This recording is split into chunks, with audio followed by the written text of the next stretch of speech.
It wasn't the truck that unsettled me first. It was the silence. Denton's fog always rolled thick in early spring, curling around porches like ghosts reluctant to leave. But that morning, the stillness around our little house felt heavier, like something was waiting to be uncovered. I had just zipped up my old backpack, ready to catch the bus to Greenville, when I looked one last time at the garden I'd built with my own hands. Every daffodil was standing proud, as if reluctant to let me go. "Natalie, your breakfast's getting cold," my mother called from the kitchen. Her voice was strong, but I could hear the tremble in it, the one she always tried to hide when goodbyes crept close. Helen Carter was the kind of woman who worked too hard and loved even harder. Her hands were cracked from years of tilling the earth, repairing old library shelves, and raising me alone since the day I was born. That morning, she was flipping pancakes with military precision, but her eyes never left the window. "You need to eat, sweetheart. It's a long ride." I sat on the edge of the chair, stomach twisted with nerves. "I'm not really hungry." She didn't scold me, just slid the plate in front of me and said, "Then pretend." I took the fork and forced myself to chew. Each bite felt like swallowing gravel. The kitchen clock ticked louder than usual, marking the last quiet moments before everything changed. I glanced at her again. "You still think I shouldn't go?" She shook her head slowly. "I think the city won't go easy on you. But you're right. Knowledge is something no one can take." Her smile wobbled. "Still, you'll be all alone there, Natalie." I reached across the table and squeezed her hand. "So were you. And you raised me just fine." Her grip tightened, then let go. 2 hours later, I stood at the Denton bus depot, a peeling brick building that smelled like old diesel and goodbye hugs. The bus wheezed as it pulled up, its windows streaked with last night's rain. Mom repeated her checklist: money in your shoe, don't talk to strangers, text me the second you arrive. I nodded, pretending to memorize it like it wasn't tattooed on my bones. When we hugged, she held on longer than usual. "Everything will be fine," I whispered, though I wasn't sure who I was trying to convince, her or me. The ride to Greenville felt like time stretched itself thin and translucent. I kept my forehead against the cool glass, watching the green fields blur into gray pavement and tall buildings. For 4 years, I had worked 2 jobs, sorting mail at the post office and helping neighbors weed their gardens, to save up for culinary school. I wanted to cook, not just feed people, but make them feel something: warm, cared for, safe. Mom sold our last goat to help cover my tuition. That kind of love sat heavy in my chest. My dorm room was small and smelled faintly of bleach. I shared it with 2 girls, Amber from Charleston and Jessie from a nearby town, who were nice enough but cautious. Like everyone else, we were just trying to survive the first week. Classes were intense. Chef Hammond didn't believe in easy praise or second chances, but I'd waited years for this. I soaked up every minute.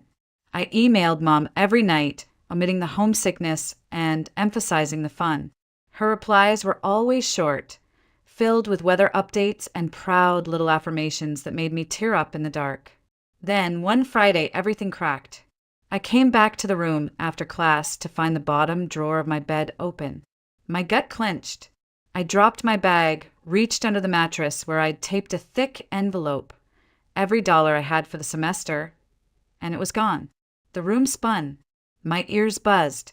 I yanked every drawer, flipped my pillow, even tore through my backpack in blind panic. Gone. All of it. I staggered into the hallway, barely breathing.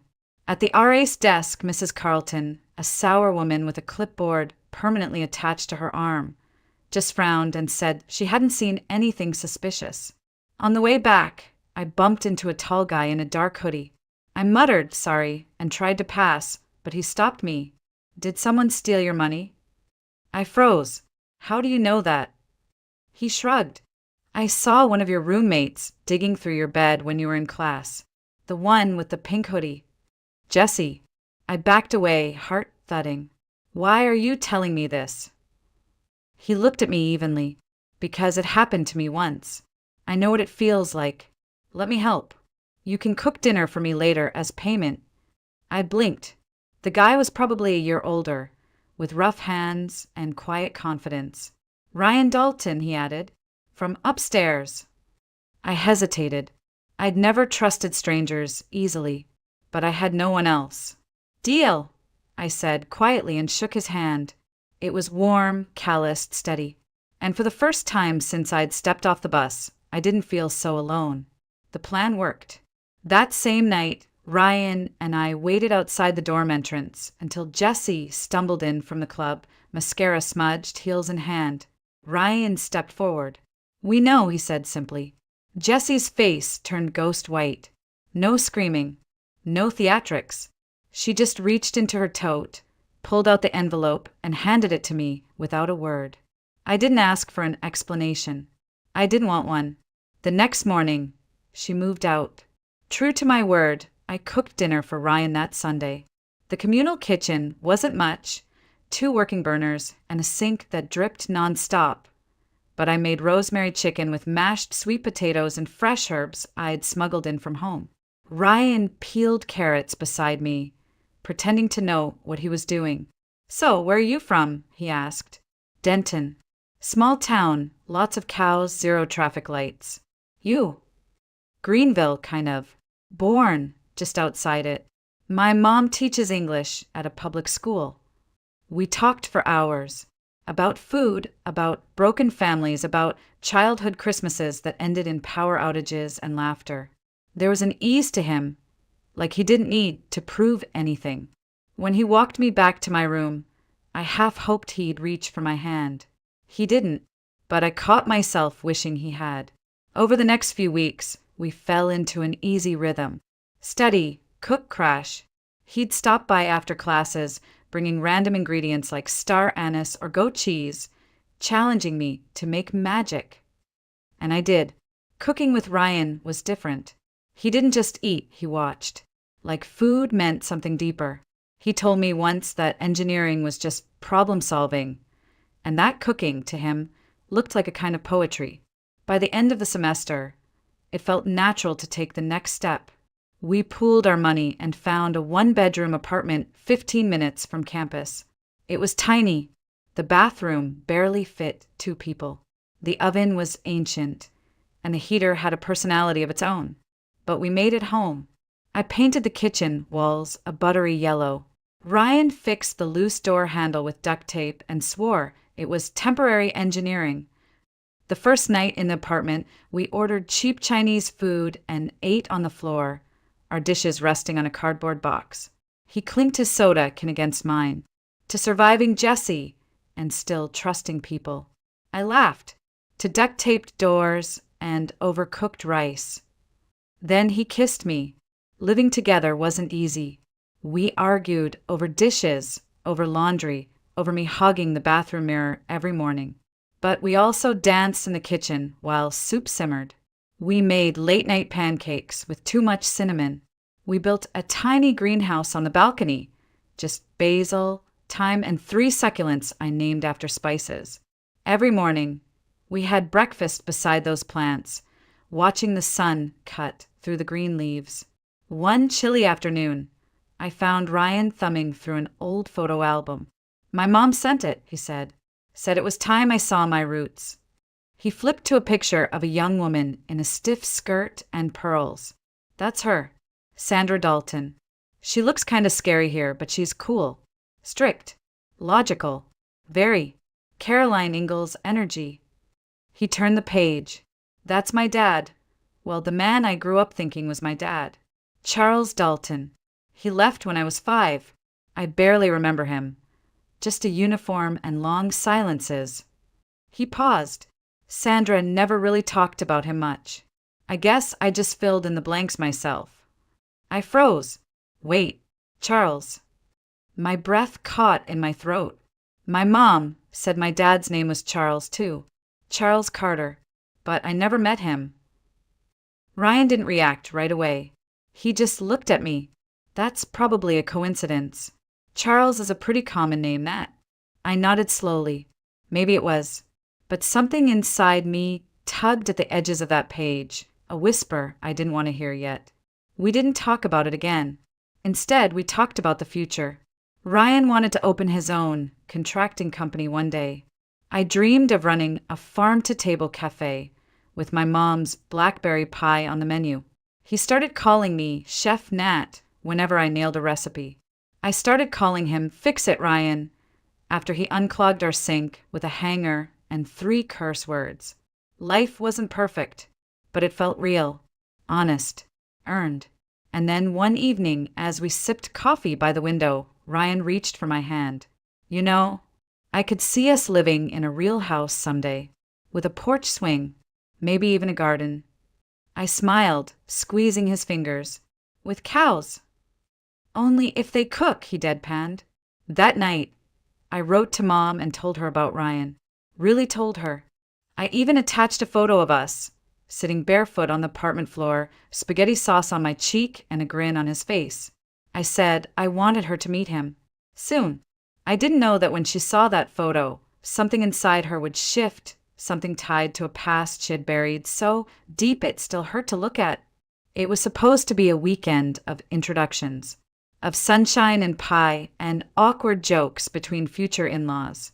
Ryan and I had been together for almost a year by then, and though we hadn't officially said the words engagement, the thought lingered on our lips like honey we were too shy to taste. I told Mom we were coming down to Denton. I wanted her to meet him. She sounded nervous on the phone, asked for his full name twice. I figured she was just being Mom, protective, practical. The morning we left, Ryan packed the car like he was preparing for a survival trip. Snacks, jumper cables, even a blanket rolled tight in the trunk. Small towns get cold at night, he said with a grin. I kissed his cheek. She's going to love you. He grinned wider. How could she not? I fixed your sink. The drive was long and quiet.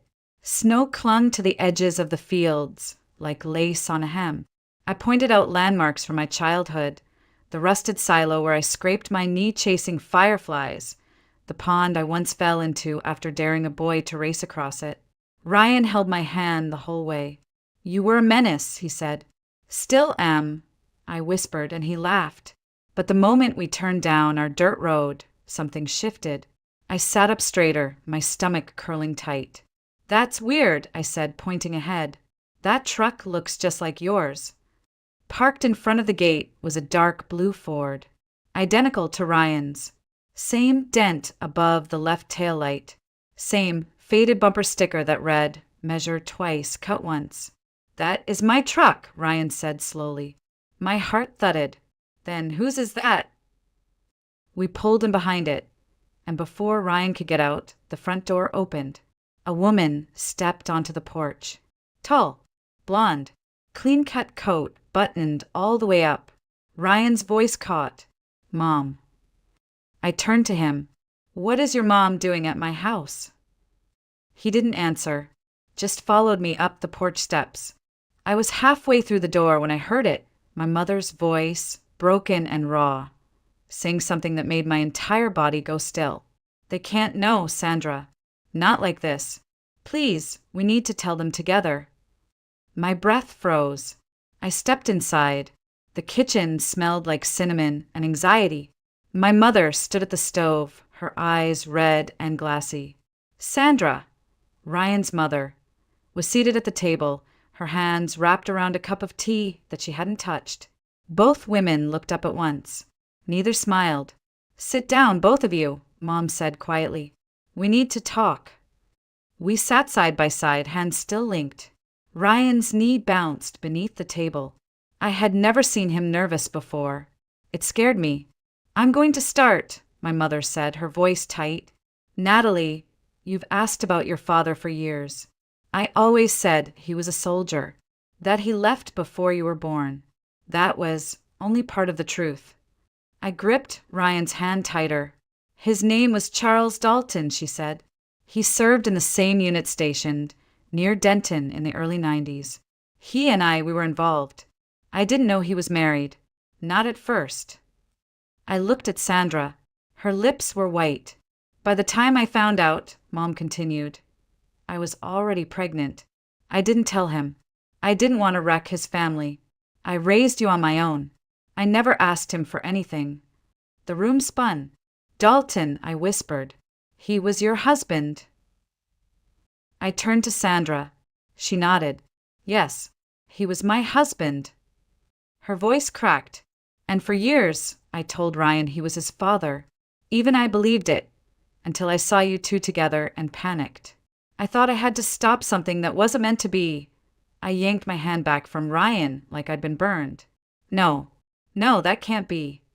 I stood up. My legs trembled. That's not possible. This is a mistake. A cruel, horrible mistake. Ryan's chair screeched as he rose. You're wrong, he told them. You have to be. There's no way. Mom pulled a photo from the drawer. A young soldier stood between two women, one in a pale blue dress, the other my mother. I couldn't breathe. I stumbled outside, snow crunching under my boots, air slicing down my throat like glass. Behind me, I heard Ryan's footsteps. He didn't say anything at first, just stood there, hands shoved in his pockets, breath rising in white clouds. I can't believe this, he said finally. You're the only person who ever made sense, Natalie. And now they say we're not, I whispered. We can't be. He looked at me, eyes full of panic and grief. What do we do now? Pretend the last year didn't happen? Pretend this, he gestured between us, broken and burning, wasn't real. I didn't answer. I couldn't. That night, we didn't sleep. We drove back to Greenville in silence, headlights carving shadows into the snow. He dropped me off at the dorm like I was a stranger. I'll pack tomorrow, I said softly. You keep the apartment. I'll find somewhere else. He nodded once. Okay.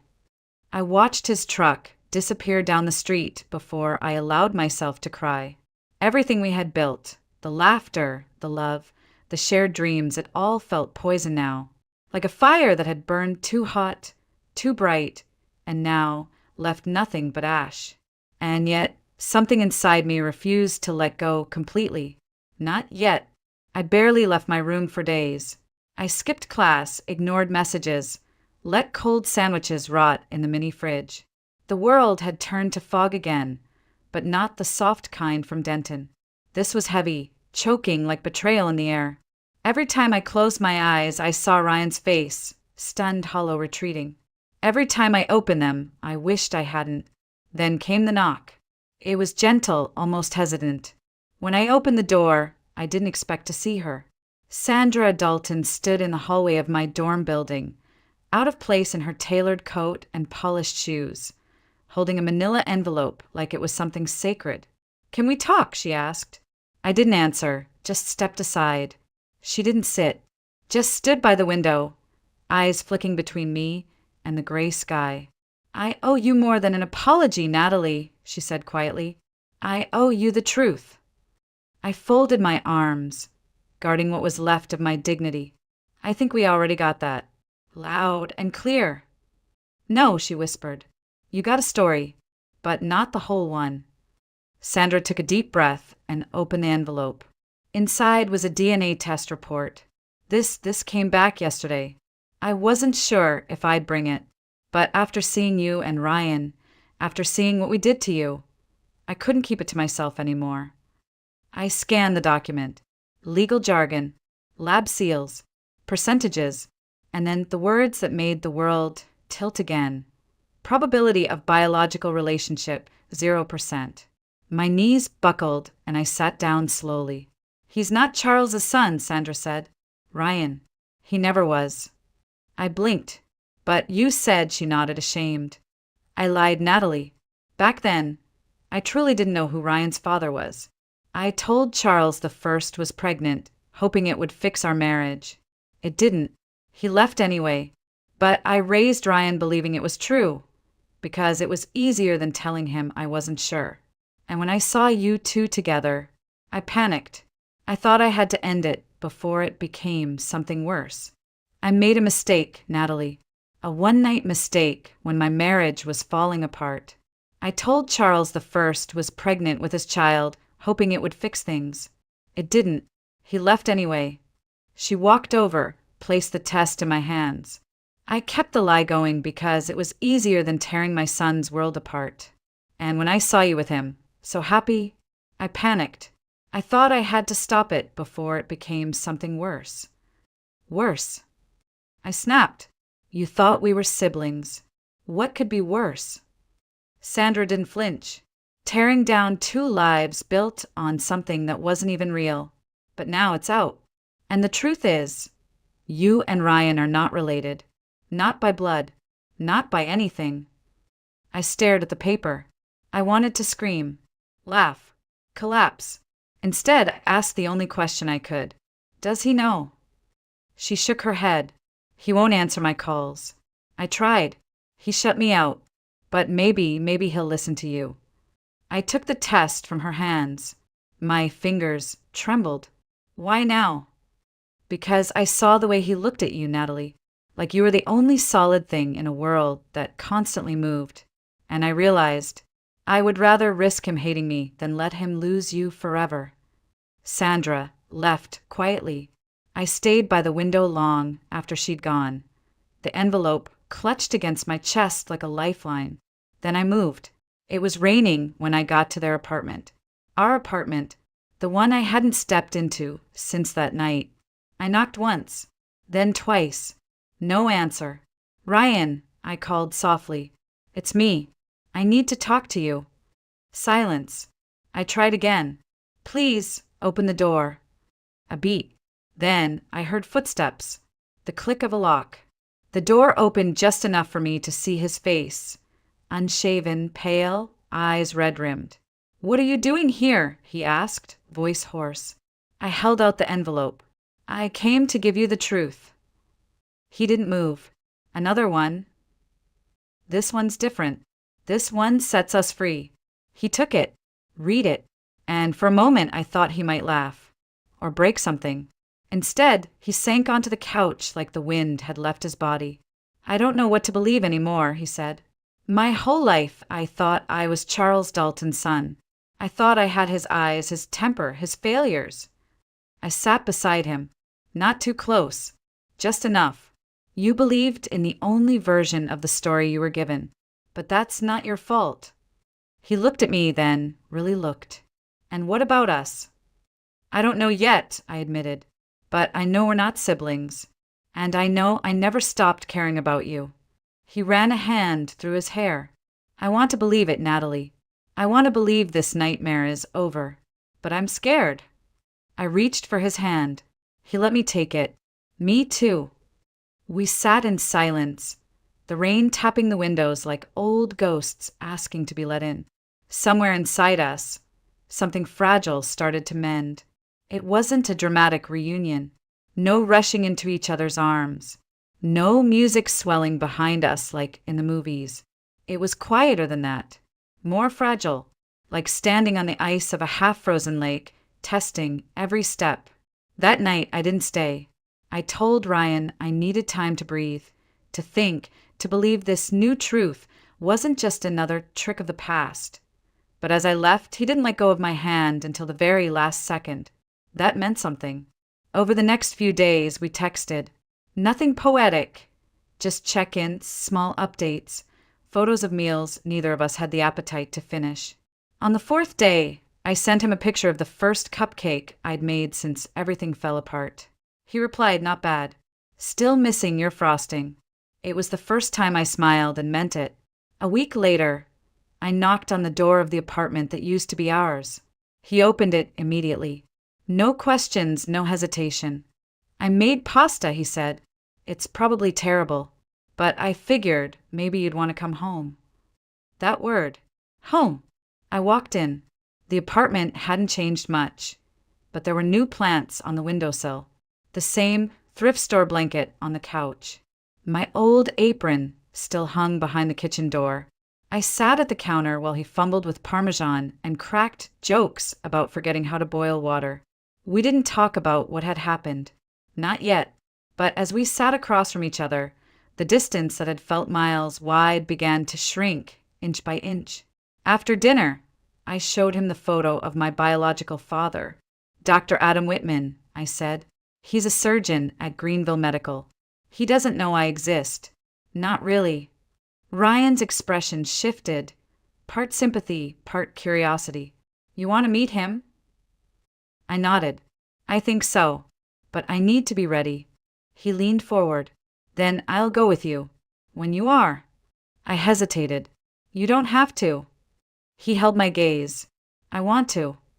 The next afternoon, I sat across from a man I had never met but somehow always wondered about. Dr. Whitman was calm, composed, with a deep voice and eyes just like mine. He said he remembered my mother, Helen Carter. Said he never knew she'd had a child. When I told him my name, his eyes glistened. I would have come, he whispered. If I'd known, I would have come.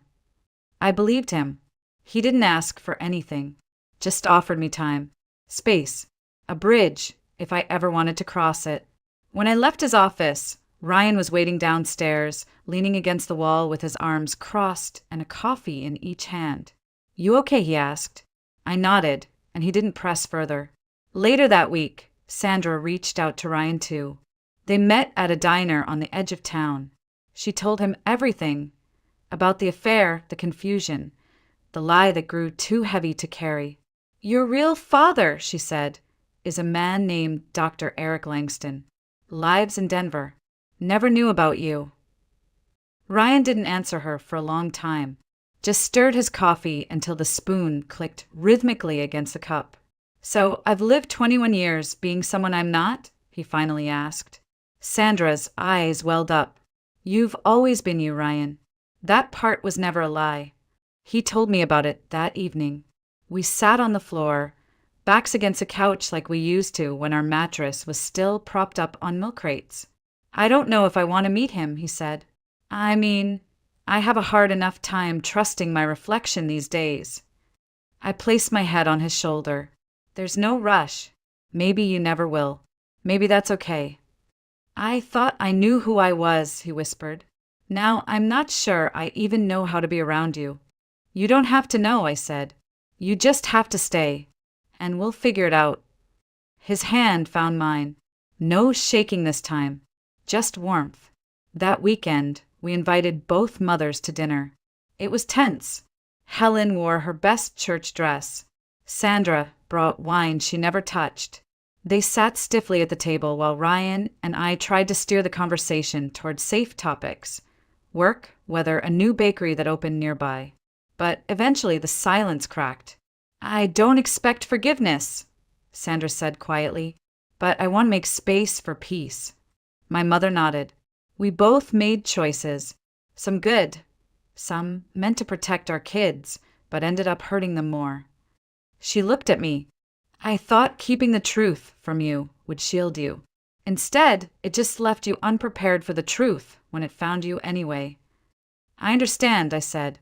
I'm still angry, but I understand. They didn't hug. Not that night. But something softened between them. The edge dulled. After they left, Ryan turned to me. So what now? I reached up and touched his face. Now we stop surviving and start living. He smiled, slow and full of something old and new at once. Together. Always. 3 weeks passed like a dream we didn't dare name. Not quite real, not quite fiction. Just suspended between memory and possibility. Ryan and I moved slowly, deliberately, like people were learning how to walk after a long fall. Every breakfast, every shared smile, every quiet evening of takeout and worn-out movies was a thread stitched back into something resembling peace. One night, I stood in the kitchen, chopping carrots for soup, when Ryan came and holding a bouquet of chrysanthemums. White, wild, a little unruly. They looked like something you'd grow on a windowsill, he said. I buried my face in the petals. You remembered my favorite. He smiled. You're kind of unforgettable. That night, as we sat on the floor eating dinner by candlelight, I said it out loud. Let's invite them. All of them. Our moms. My father. Your maybe father. Everyone. One dinner. One table. Ryan blinked. You want to put them all in the same room. Yes, I said, because if we don't, the silence will keep talking for us. He paused, then nodded. Okay, let's do it. The guest list wasn't easy. Dr. Whitman agreed immediately, gentle, patient, already easing into his new role as a father with the quiet grace of a man who'd lost time but didn't intend to lose more. Ryan's biological father, Dr. Langston, was harder. He was stunned at first, wary even. But after 2 phone calls and a letter Ryan wrote by hand, 3 full pages and not a single erased word, he agreed to fly in from Denver. I don't know what kind of place I have in your life, he said, but I'd like to sit at your table if there's a seat. So we prepared. The apartment had never seen this much effort. I borrowed extra chairs from a neighbor, ironed cloth napkins for the first time in my life, and dug out my grandmother's ceramic serving platter. Ryan tried to fix the wobbly table leg and nearly broke the entire thing, so we balanced it with an old geometry textbook. That's engineering, he claimed. Creative problem solving. On the night of the dinner, the apartment was lit with candles, the kitchen warm with the smell of rosemary chicken and vanilla custard cooling on the windowsill. Ryan wore the only button-down shirt he owned. I wore a soft blue dress that used to hang untouched in the back of my closet. And then they came. My mom arrived first, carrying a jar of peach preserves and looking more nervous than she had the day she dropped me off at culinary school. You look beautiful, she said, hugging me tight. You look brave.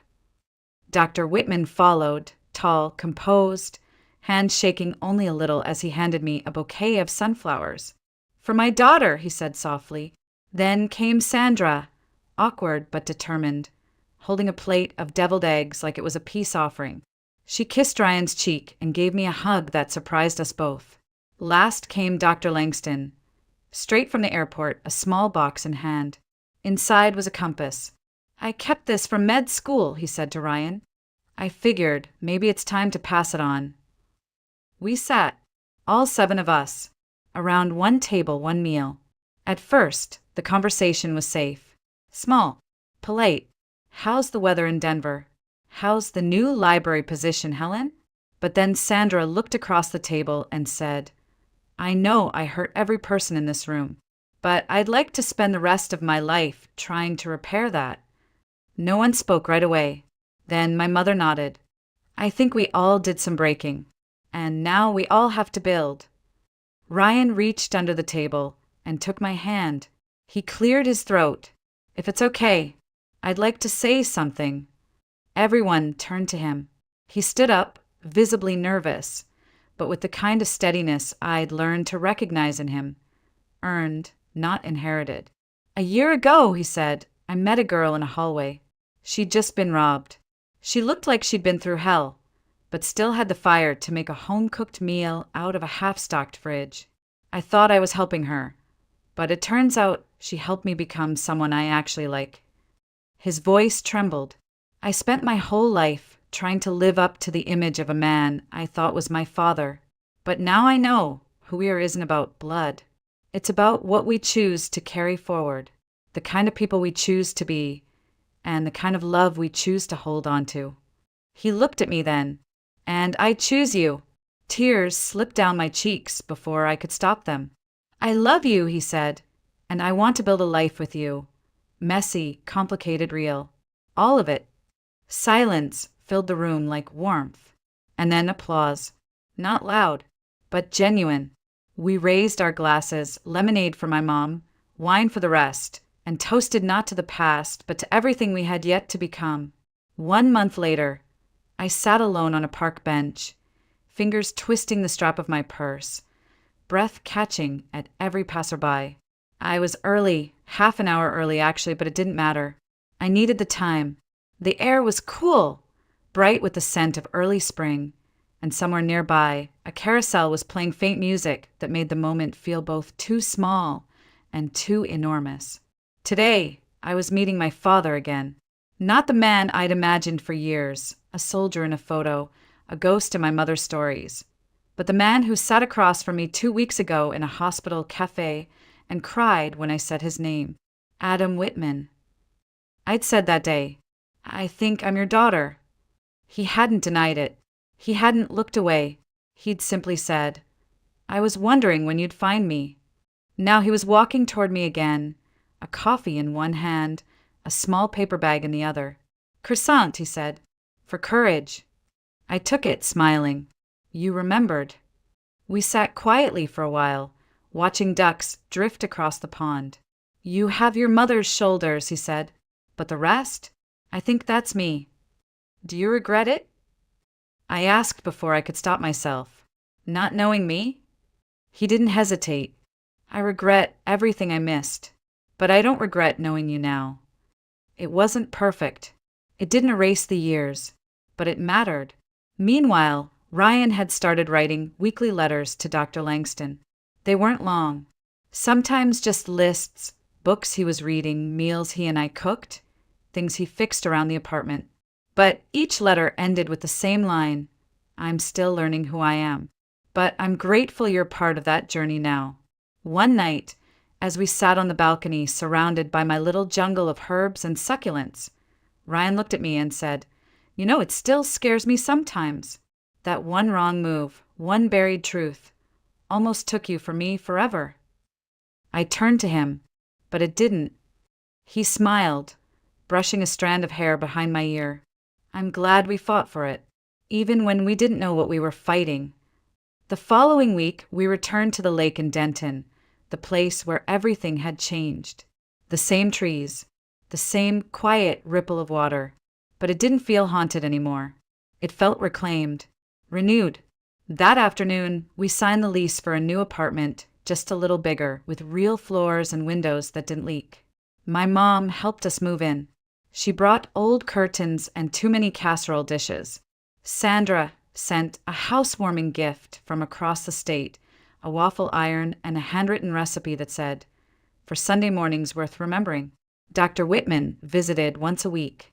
He even came to the school where I was finishing my culinary degree, surprising me during a final presentation with a single sunflower and the worst joke I've ever heard about burnt toast. I introduced him to my professors as my father. The words felt strange on my tongue, but they stuck. Dr. Langston and Ryan eventually met in person, quiet, formal, but steady. They walked for hours around a botanical garden in Denver, and when Ryan came home, he said, "He's not the man I imagined, but he's someone I want to get to know." That was enough. Then, one Sunday morning, Ryan woke me before the sun had fully risen. He took me by the hand and led me to the park where we used to walk before class, where he once dared me to teach him how to make biscuits from scratch and ended up covered in flour. There, under a tree, just beginning to bloom, he knelt. No fanfare, no crowd, just us. "Natalie Carter," he said, "I've loved you as a stranger, as a maybe, as a miracle, and as someone I thought I had to let go. But now I want to love you as my wife. No more confusion, no more silence, just us and the truth we chose." I cried, of course. The ring wasn't flashy, a simple gold band with a tiny, soft green stone. "It reminded me of sage," he said. "You make everything grow." "I do," I whispered, "when you're near." We planned the wedding for late fall, nothing big. Just family, close friends, a table full of home-cooked food and mismatched chairs under the trees. I made my own cake. Ryan built the arch from reclaimed wood. Our mothers walked us down the aisle, side by side. And when I looked into his eyes that day, I didn't see pain or doubt anymore. I saw everything we'd survived, and everything we were building. It wasn't the life I expected, but it was the one we made, together. That night, as we stood in the garden wrapped in string lights and laughter, I leaned my head on Ryan's shoulder and whispered, "We should have broken, you know, with everything." He held me tighter, but we didn't. "No," I said, "we bent. We cracked, but we didn't break." Above us, stars blinked into view like tiny promises, and inside me, for the first time in a long time, was peace. Looking back, I've realized something no one ever teaches you in school. Family isn't just about blood, and love isn't always about fairy tale endings. Sometimes it's about choosing to stay, to ask the hard questions, To listen, even when it hurts. To forgive, not because they deserve it, but because you deserve peace. We were all raised by imperfect people, but that doesn't mean we have to keep repeating their silence, their fear, their lies. We can choose to break the cycle, to speak, to heal, to build something better, even if it takes time, even if it's messy. And most importantly, we can choose love. Not the easy kind, but the kind that grows roots after the storm. That's what saved me. And maybe it will save you too.